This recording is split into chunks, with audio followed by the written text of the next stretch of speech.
here, kids, is your congressman. Oh, new system. New guy.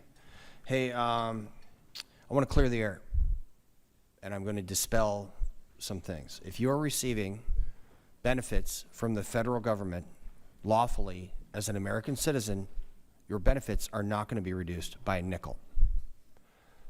Okay, I'm going to say it again. If you're an American citizen that is lawfully receiving benefits from the federal government, your benefits will not be reduced by a nickel. Write that down, okay? I was raised in abject rural poverty by a single mother. We were on welfare, food stamps, where you had a stamp, stick it on a card, go to the grocery store. I had subsidized lunches and government cheese. I was the hungry child that my colleagues are talking about, okay? Things have changed.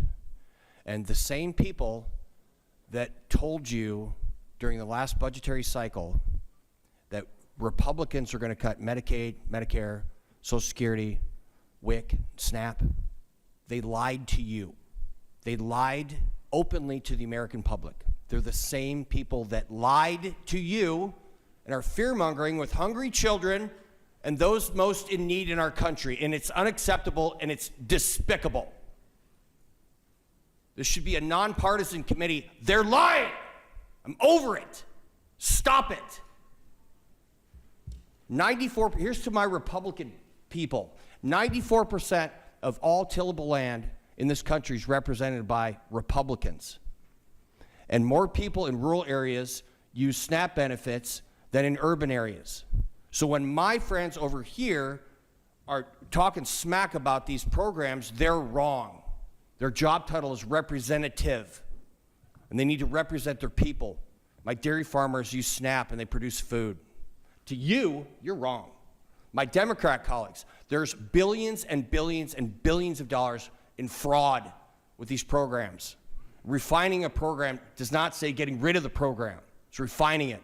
Every single dollar that is foolishly or wastefully spent is a dollar that can't go to feed the hungry child that I was, or cannot, sir, go to the person who committed crimes previously so they can get food so they don't commit more crimes, so they don't go back to jail. The Biden administration, Joe Biden, bragged about it as a senator, how he made all of these crimes so tremendously horrible that they were going to send people to prison forever. Joe Biden is responsible for this, the recidivism. That's a fact. Look it up. Internet's forever. Pissed. So they're wrong and you're wrong. This is out of foolishness. This is out of maliciousness. And it will not be tolerated. Okay. Dr. Schazenbach, you said that work requirements are really good at getting people off of SNAP. What's the purpose of SNAP? To be on SNAP forever? No, but we want people to leave SNAP Okay, because their so hold on. earnings go up. Hey, doctor, how many years did you go to school? A lot.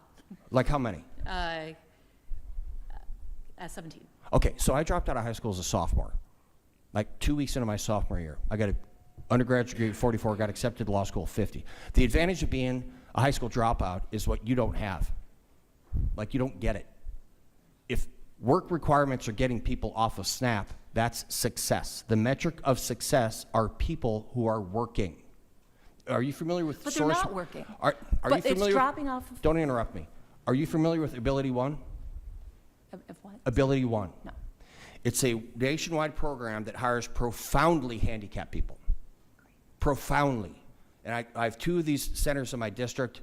I'm one of their champions. I have their award on my wall. It's like my favorite award. And when you go speak to these folks that are profoundly handicapped, they're like, this is my job. I'm so proud to come here. They feel like members of the community. They have friends and colleagues. The dignity of work cannot be underestimated. And so if people aren't working and they're not getting these benefits, are they stealing money to feed themselves? No. What you said is ludicrous. It doesn't make any sense. So these programs, and the chairman, explicitly clear, hand-ups, not handouts. My mom, we had to move in with my grandma because she couldn't make rent because my dad abandoned us when I was an infant. And we use these things as a hand-up, not a handout. And what you're talking about is perpetuating the cycle of poverty. And you're trying to enslave Americans and keep them repressed. And that is below the dignity of your station, man. I yield back. The dignity of your station. You know what's below the dignity of your station? Being a jerk while someone is raising valid concerns about the jerk move that you're about to make.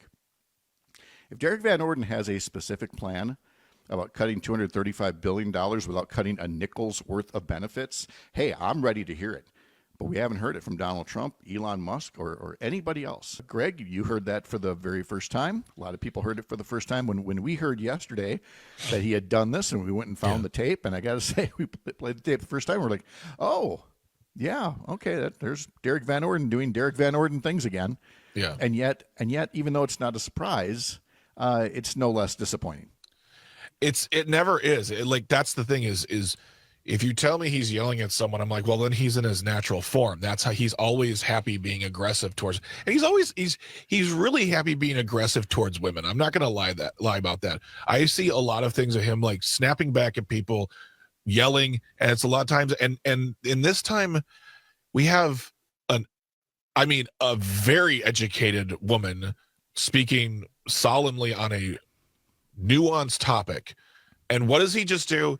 You don't know anything. I dropped out of high school. Did you go to school? Did you go? How many years did you go to school? You know what I did? I dropped out as a sophomore. So I know things. You don't get it. I was waiting for him to say, I have a PhD from the School of Hard Knocks or the School of Life. I was waiting for that too. He did talk about going to college in his 40s and law school in his 50s. And of course, he served as a Navy SEAL, and we thank him for his service in the Navy, not so much in Congress. But yeah, this tone of, well, you're a professor. And I see this in the comment section a lot too when we've had other people on from higher education. And it has become so almost cliche to attack people with a higher education as somehow not getting it. And it really is hard to I can't tell who's looking down whose noses more. There were too many people going, oh, people with a degree, they look down their nose at blue-collar workers. And I would argue, no, actually, it's flipped nowadays. There are far too many people who look down their noses at people who actually stayed in school, got an education, and became an expert at something. And it's wrong either way. That's what I'm saying is the attitude either way has got to calm down. But Derrick Van Orden is not big on calming down. Well, when you have leadership in the White House who is surrounded by a bunch of highly educated people as well, who probably got to their schools via grandpa's money, and they're telling the American public, well, they're elites. They don't know what they're talking about. You're the real people. You know America. It's not a recipe for anything good. And honestly, Pat, it doesn't matter the position, because if they speak about something that don't agree with, so in this situation, she was talking about SNAP, but she was talking about benefits. You're highly educated. You don't understand. We had Randy Manor on here, retired major general, talking about the world stage and how tariffs will affect that in our relationship with NATO. Things that someone referred to him as a lifelong government employee. Like, it doesn't matter what they do. And if we had a high school dropout on here talking about abortion access, they'd be like, they're a bum. They didn't finish high school. What do they know? So there's never a situation in which there's a relatable, there's a relation. You can always personally belittle the person rather than argue on the issues. Exactly. And so arguing on the issues here, I just want to pull out some more of his comments here, where he talks about how Democrats lied when they fear-mongered about cuts to Medicaid, Medicare, Social Security, WIC, SNAP. And he's saying that those cuts didn't happen. The reason those cuts didn't happen isn't that they weren't proposed. They were. Congress, the Republicans, were too dysfunctional to pass a budget. So they did these continuing resolutions every couple of months. Remember, we heard about, there's going to be a government shutdown, There never was, but there was also never the budget they wanted to pass with these cuts, because they knew the level of public opposition. Now, once Trump won and got back in the White House, they were feeling their oats and saying, okay, now we're going to do these cuts. Well, next thing you know, there's 5 million people in the streets. George Soros did not pay $5 million to take to the streets. These are constituents, and they know your game. They're showing their disapproval with you. Some of them are experts in their field. They're trying to urge you to take a different approach. Maybe fight inflation.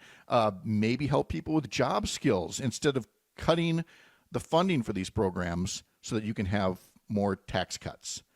By the way, speaking of the inflation and the price of eggs, interesting story that I saw yesterday. Cal Maine, one of the nation's biggest egg producers, announced this week that their profits had tripled. I'm going to say that again. The biggest egg distributor out there, their profits tripled. And they're taking $500 million and applying it to stock buybacks. They're not using it to build back up their supply of hens after the avian flu outbreak because low supply keeps the prices high. Also, Department of Justice this week directed prosecutors to stop litigation against people accused of cryptocurrency fraud. So there's just market manipulation going on left and right. Joe Zepecki wants to talk a bit about that as well. But the bottom line is this. Take away the numbers. Attacking and belittling a witness, using your personal story to somehow justify it, it doesn't make you right. It doesn't make you manly. It doesn't make you a good Navy SEAL. It doesn't make you anything like the kindly grandfather you pretend to be in your campaign ads. The bottom line, as I know, and you should know too, you can be raised by a single mom and still not be a jackass.